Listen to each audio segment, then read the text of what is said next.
Hi guys, আজকে আমাদের বাড়িতে মাই হাজবেন্ড তরকারিটা এরকম করে ধরে বানাও। হ্যাঁ,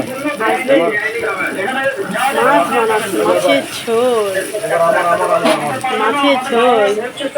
মাই হাজবেন্ড অনেক কষ্ট করে আমরা এলাম। পুলিশ বলছিল খানা পাকা रहे हैं। আমরা বললাম যে সুপ্রিম কোর্ট কোনোভাবে এতে বাধা ভাই, কি করবো, রান্না করছি আর কি সুপ্রিম কোর্ট করবো। বলেছে শান্তিপূর্ণ আন্দোলন। এর জন্য বলছি যত পারো বিয়ে কম করো।